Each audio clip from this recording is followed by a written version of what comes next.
Hello दोस्तों। तो देखिए, एक क्लास 10th का मॉडल पेपर 2026 का जो साइंस का मॉडल पेपर है उसका आज सॉल्यूशन हम आप लोग को कराने जा रहे हैं। देखिए कैसा क्वेश्चन पूछा है। आप लोग का कौन सा सब्जेक्ट से, फिजिक्स केमिस्ट्री बायोलॉजी में से, तीनों में से कौन सा सब्जेक्ट से ज़्यादा क्वेश्चन आ रहा है। देखिए इसमें कुल 138 प्रश्न है, जिसमें से कितना आप लोग को बनाना है। इसमें से 40 ऑब्जेक्टिव बनाना है और जो सब्जेक्टिव डावल रहता है उसका आधा बनाना रहता है। तो देखिए, अगर आप इस चैनल पर नए हैं तो चैनल को पहले सब्सक्राइब कर लीजिएगा, ताकि जैसा ही वीडियो डालेंगे आप तक पहुंच जाएगा। और इस चैनल को सब्सक्राइब करने के बाद नोटिफिकेशन ऑन कर लीजिएगा। तो देखिए, चैनल का नाम है सक्सेस विकास क्लासेस, और आप लोग का सपोर्ट चाहिए जिससे हम आप लोग को ऐसा ही वीडियो और इम्पोर्टेंट क्वेश्चन दे जो आप लोग को एग्ज़ाम में टकरे।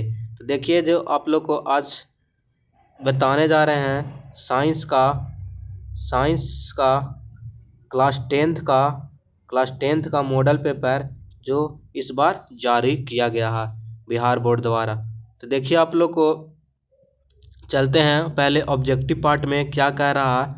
पहला क्वेश्चन कह रहा है, इसको में से आप लोग को 80 कह रहा है, प्रश्न संख्या 1 से 80 तक वस्तुनिष्ठ प्रश्न है, यानी 80 क्वेश्चन रहता है जिसमें से 40 प्रश्न का उत्तर देना रहता है। आप लोग को एक चीज़ जरूर ध्यान में रखना है, जो आप लोग को इस प्रश्न में जो इजी लगेगा, जो पहले 80 क्वेश्चन को एक एक थोड़ी इन्हें बका के रख दीजिएगा शुरू में ही, कहीं कहीं पीछे लास्ट में दिया हुआ रहता है इजी इजी। आप लोग एक बार शुरू से अंत तक जरूर देख लीजिएगा, जो आप लोग को इजी लगेगा वही क्वेश्चन आप लोग बनाइएगा। तो देखिए, पहला क्वेश्चन कह रहा है कि समतल दर्पण की फोकस दूरी क्या होता है। समतल दर्पण का फोकस दूरी होता है क्या होता है। ऑप्शन ए में 0, बी में ऋणात्मक, सी में अनंत, डी में धनात्मक। तो समतल दर्पण की फोकस दूरी अनंत होता है। ऑप्शन नंबर सी सही आंसर है। अगर पूछेगा कि उत्तल दर्पण का फोकस दूरी क्या होगा तो आप लोग क्या बताइएगा, धनात्मक। अगर पूछेगा कि अवतल दर्पण का फोकस दूरी क्या होगा तो क्या बताइएगा। अगर पूछेगा अवतल दर्पण का फोकस दूरी तो क्या बताइएगा, ऋणात्मक यानी माइनस। तो इसी तरह से समतल दर्पण की फोकस दूरी क्या होता है, अनंत। दूसरा क्वेश्चन है, वास्तविक प्रतिबिंब दर्पण के किस ओर बनते हैं। जो वास्तविक प्रतिबिंब होता है दर्पण के किस ओर बनते हैं, दर्पण के पीछे कि दर्पण के आगे कि ए और बी दोनों, कि इनमें से कोई नहीं। तो देखिए, वास्तविक प्रतिबिंब जो है दर्पण के आगे बनता है। ऑप्शन नंबर बी सही आंसर होगा। तीसरा क्वेश्चन है, यदि आपतन कोण 30 डिग्री हो तो परावर्तित किरण एवं आपतित किरण के बीच का कोण क्या होगा। तो आपतन कोण परावर्तन कोण के क्या होता है, बराबर होता है। तो आपतन कोण 30 डिग्री हो तो परावर्तित किरण और आपतित किरण के बीच का कोण क्या हो जाएगा, परावर्तित किरण और आपतित किरण के बीच का कोण 30 और ये 30 60 डिग्री हो जाएगा। क्या हो जाएगा, ऑप्शन नंबर डी सही आंसर होगा। चौथा क्वेश्चन कह रहा, एक दर्पण पर आपतित प्रकाश की चाल सी है तो परावर्तित प्रकाश की चाल क्या होगी। ऑप्शन ए में है C/2, बी में है C/3, सी में है C/4, डी में है सी। तो जो प्रकाश की चाल होता है वही परावर्तित पर जब प्रकाश टकराता है तो वही उसी चाल से वापस लौट जाता है। ऑप्शन नंबर डी यानी सी ही आंसर, यानी ऑप्शन नंबर डी यानी आपतित प्रकाश की चाल सी है तो परावर्तित प्रकाश की चाल भी क्या होगा, सी होगा, यानी ऑप्शन नंबर डी सही आंसर होगा। अगला क्वेश्चन कह रहा, गोलीय दर्पण में कार्तिकीय चिन्ह पर पाठी के अनुसार मूल बिंदु लिया जाता है। जो गोलीय दर्पण होता है उसका कार्तिकीय चिन्ह पर पाठी के अनुसार मूल बिंदु कहाँ से लिया जाता है, तो मूल बिंदु ध्रुव से लिया जाता है। ऑप्शन नंबर सी सही आंसर होगा। छठा क्वेश्चन कह रहा, जब प्रकाश संघन से विरल माध्यम में जाता है तो उसका गति क्या होता है, तो उसका गति जो है बढ़ जाता है। वही अगर पूछ देता कि जब प्रकाश विरल माध्यम से संघन माध्यम में जाता तो गति क्या होता, घट जाता है। तो आप लोग ध्यान में रखिएगा। सातवां क्वेश्चन है, अपवर्तन के कारण कौन सी राशि बदलती है। अपवर्तन के कारण कौन जो राशि है बदलता है। ऑप्शन ए आवृत्ति, बी तरंगदैर्घ्य, सी रंग, डी ए और बी दोनों। तो जब अपवर्तन होता है तो क्या बदल जाता है, तरंगदैर्घ्य जो है बदल जाता है। ऑप्शन नंबर बी सही आंसर होगा। 50 सेंटीमीटर फोकस दूरी वाला लेंस की शक्ति यदि सेंटीमीटर में रहता है तो फार्मूला होता है 100/F। अगर वही सेंटीमीटर में रहता है तो, यदि मीटर में रहता है तो फार्मूला होता है 1/F। तो यहाँ पे देखिए क्या है, सेंटीमीटर में है, तो सेंटीमीटर में है तो क्या इसका आंसर होगा 100/F, यानी 100/F का वैल्यू 50 है, 50 दूनी 100, यानी क्या हो जाएगा 2 डायोप्टर। ऑप्शन नंबर बी सही आंसर होगा। कौन सा? ऑप्शन नंबर बी सही आंसर होगा। तैलीय कागज होता है, तो तैलीय कागज क्या होता है? पारभाषक होता है। ऑप्शन नंबर सी सही आंसर होगा। प्रकाश की चाल न्यूनतम होती है, प्रकाश की चाल न्यूनतम किस में होता है? कांच में होता है। ऑप्शन नंबर सी सही आंसर होगा। 11 नंबर क्वेश्चन है कि निम्नलिखित में किस भाग पर मानव नेत्र में किसी वस्तु का प्रतिबिंब बनता है? तो किसी मानव नेत्र के किस भाग पर वस्तु का प्रतिबिंब बनता है? रेटिना। रेटिना को हिंदी में क्या कहते हैं? दृष्टिपटल। क्या कहते हैं? दृष्टिपटल, यानी ऑप्शन नंबर डी सही आंसर होगा। 12 नंबर क्वेश्चन कह रहा नेत्र का पारदर्शी अग्रभाग कहलाता है। नेत्र का जो पारदर्शी अग्रभाग है वो क्या कहलाता है? इसका सही आंसर हो जाएगा कॉर्निया। ऑप्शन नंबर बी सही आंसर होगा। बाइफोकल लेंस द्वारा कौन सा दोष सुधारा जाता है? तो बाइफोकल लेंस द्वारा ज्यादा दृष्टि दोष, यानी ऑप्शन नंबर सी सही आंसर होगा। अगर पूछेगा कि उत्तल लेंस का प्रयोग हम किस दृष्टि दोष में करते हैं, तो उत्तल लेंस का दूरदृष्टि में। अगर पूछेगा कि अवतल लेंस का प्रयोग, तो निकट दृष्टि दोष में। ये आप लोग जरूर ध्यान में रखिएगा। 14 नंबर क्वेश्चन कह रहा रॉड्स कोशिकाएं किसके प्रति संवेदनशील होते हैं? जो रॉड्स की क्रियाएं हैं, रॉड्स कोशिकाएं हैं, किसके प्रति संवेदनशील होती है? रंग के लिए, बी में तेज रोशनी के लिए, सी में धुंधली रोशनी के लिए, डी में इनमें से कोई नहीं। तो इसका सही आंसर हो जाएगा ऑप्शन नंबर सी, यानी धुंधली रोशनी के लिए। 15 क्वेश्चन कह रहा कि ब्लाइंड स्पॉट में नहीं होता है। क्या? ब्लाइंड स्पॉट में क्या नहीं होता है? तो ऑप्शन 15 का सही आंसर हो जाएगा ऑप्शन नंबर बी, रॉड्स और कोन जो होता है ब्लाइंड स्पॉट में नहीं होता। विद्युत धारा के किस प्रभाव पर कार्य करता है? तो विद्युत फ्यूज जो है विद्युत धारा के किस प्रभाव पर कार्य करता है? उसमें प्रभाव, यानी 16 का आंसर बी हो जाएगा। 16 का सही आंसर बी। 17 क्वेश्चन कह रहा है किस उपकरण में धन और ऋण का चिन्ह नहीं होता है? तो देखिए कुंडली जो है इसमें धन और ऋण का चिन्ह नहीं होता है, और बाकी सब में ये धन और ऋण का चिन्ह होता है। 17 का सही आंसर सी हो जाएगा। 18 नंबर क्वेश्चन कौन सा मात्रक वाट के बराबर होता है? वाट बराबर क्या होता है? जूल पर सेकेंड। तो जूल पर सेकेंड ऑप्शन नंबर ए में है, यानी ऑप्शन नंबर ए सही आंसर हो जाएगा। विद्युत हीटर के तार की कुंडली बनी होती है, जैसे बल्ब का पूछेगा तो टंगस्टन को, विद्युत हीटर पूछा है तो क्या हो जाएगा? नाइक्रोम, यानी ऑप्शन नंबर डी सही आंसर होगा।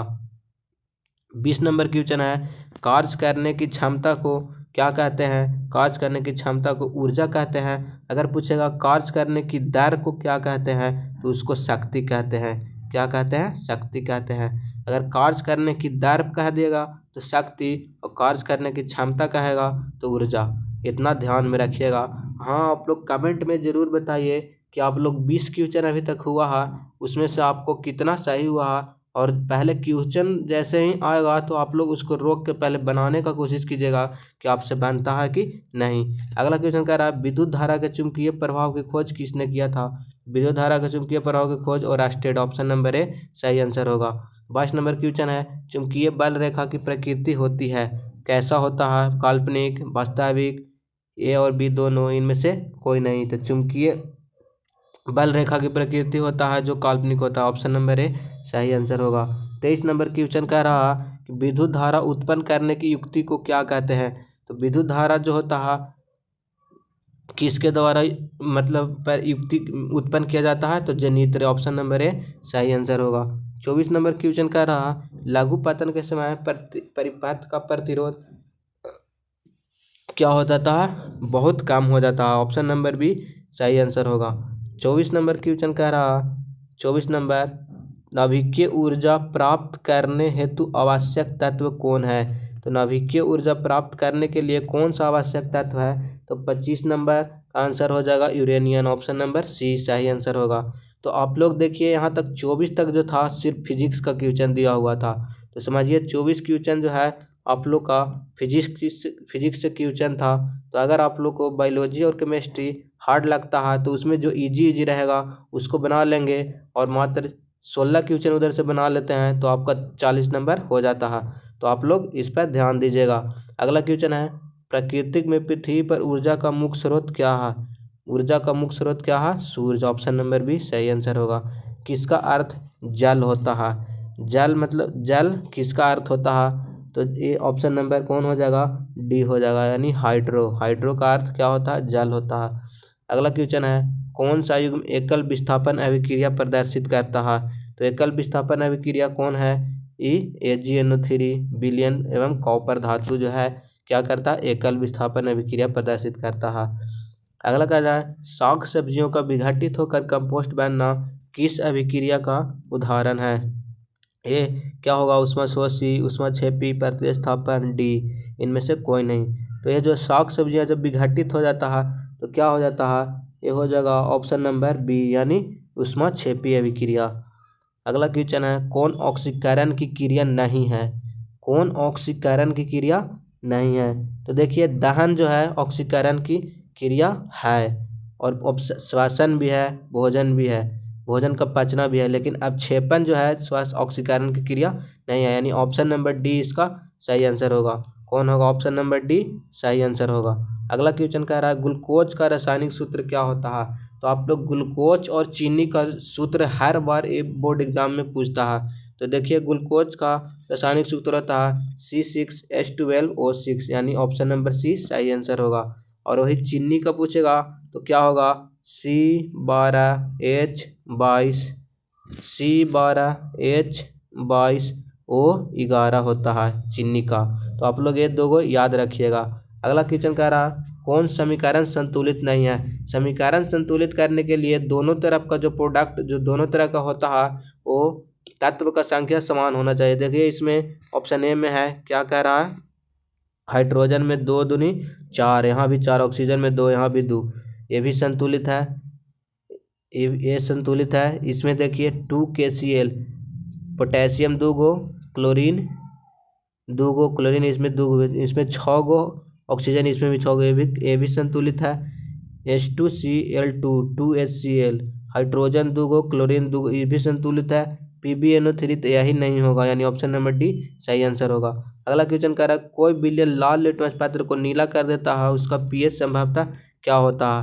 तो लाल लिटमस पत्र को नीला कर देता है तो इसका pH क्या हो जाएगा? इसका pH कितना हो जाएगा? 11 हो जाएगा। ऑप्शन नंबर बी सही आंसर होगा। यस्त पुष्प क्या है? यस्त पुष्प जो है क्या है? ऑप्शन ए में है ZnSO4 zinc sulphate, ZnCl2 zinc chloride, ZnO zinc oxide, ZnX zinc sulphate, zinc sulphate. तो ऑप्शन यस्त पुष्प क्या है? तो इसका सही आंसर क्या हो जाएगा? ऑप्शन नंबर 34 का सही आंसर हो जाएगा ऑप्शन नंबर डी, यानी ZnS जिंक सल्फेट।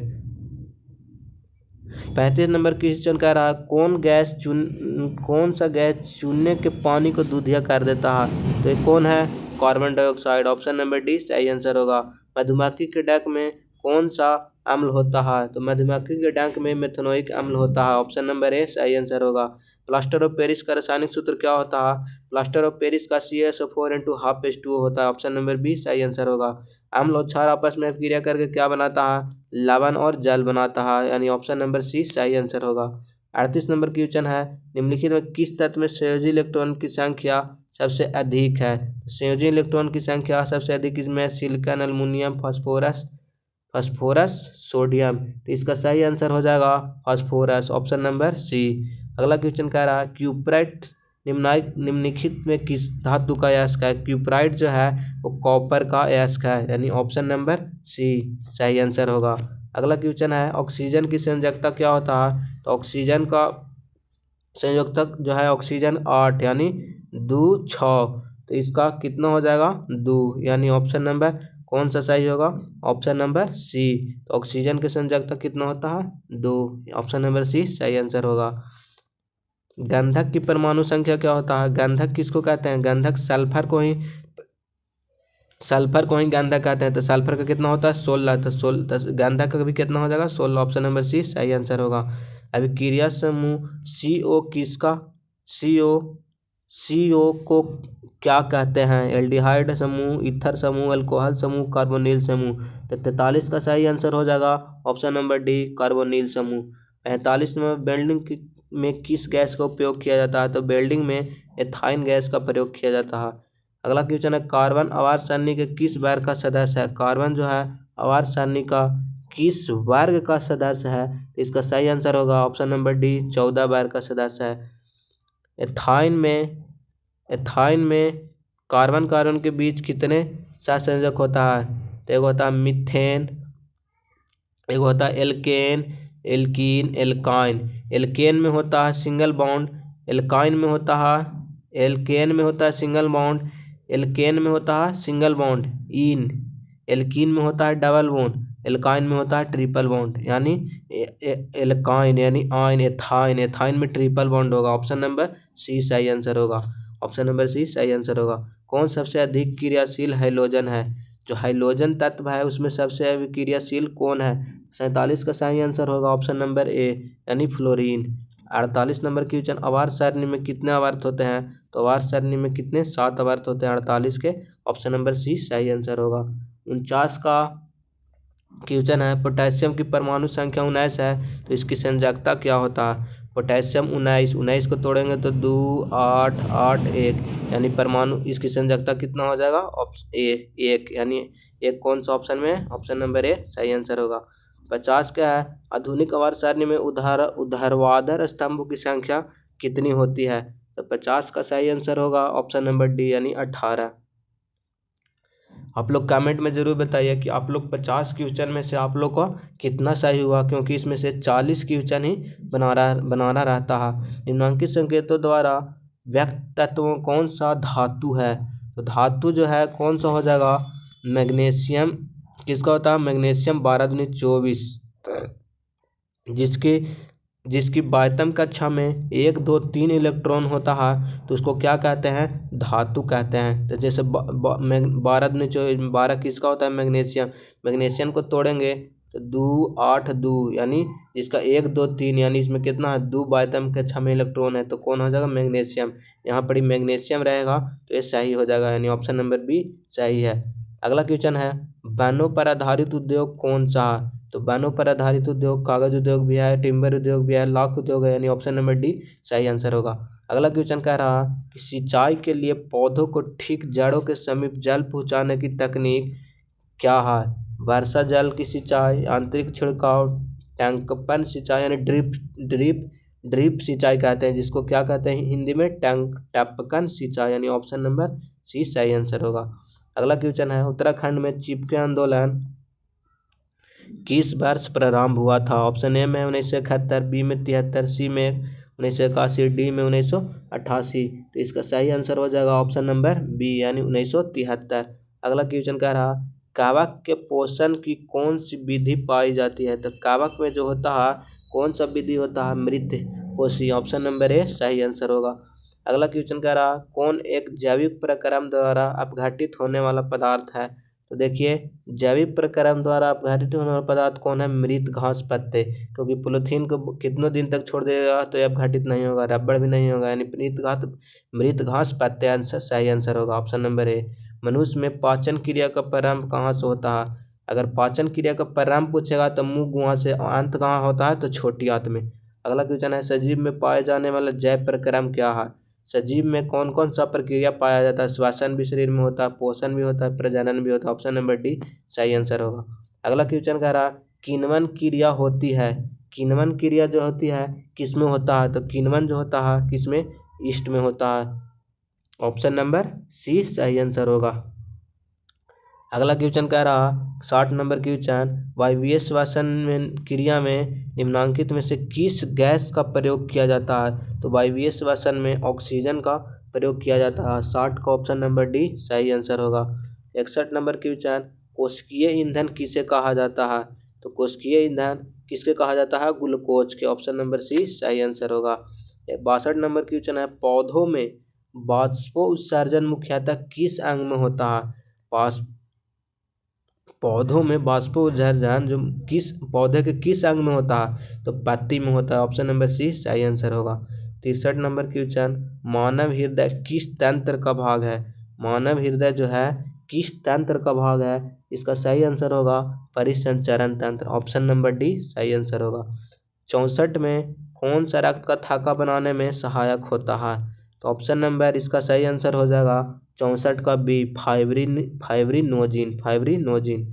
65 का क्वेश्चन है, पादप अवशिष्ट संचित रहते हैं। पादप अवशिष्ट जो है कहाँ संचित रहते हैं? छाल में, कोशिकीय रिक्तिकाओं में, पत्तियों में, इनमें से सभी। 65 का सही आंसर होगा इनमें से सभी। 66 नंबर क्वेश्चन है, एमिनो अम्ल में विखंडन से क्या बनता है? तो एमिनो अम्ल जो है उसमें विखंडन से क्या बनता है? तो अमोनिया बनता है। यानी 66 का सही आंसर होगा option number C. 67 number question क्या कह रहा कि वृक्का का प्रधान कार्य क्या है? वृक्क जो किडनी है उसका प्रधान कार्य क्या है? तो उसका प्रधान कार्य है उत्सर्जन करना। यानी 67 का सही आंसर क्या है? बी। 68 नंबर क्वेश्चन है, कौन पादप हार्मोन है? तो पादप हार्मोन इनमें से कौन है? तो 68 का सही आंसर हो जाएगा ऑप्शन नंबर डी साइटोकाइनिन। फल पकाने वाला हार्मोन को क्या कहते हैं? एथिलीन। ऑप्शन नंबर सी सही आंसर होगा।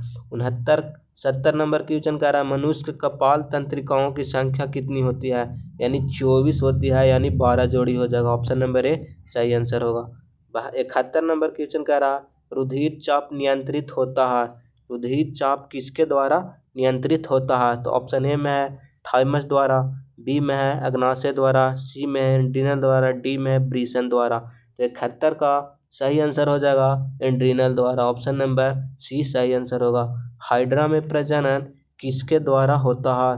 हाइड्रा में प्रजनन जो है ऑप्शन ए में द्विविखंडन, बी में मुकुलन, सी में लैंगिक जनन, डी में इनमें से सभी।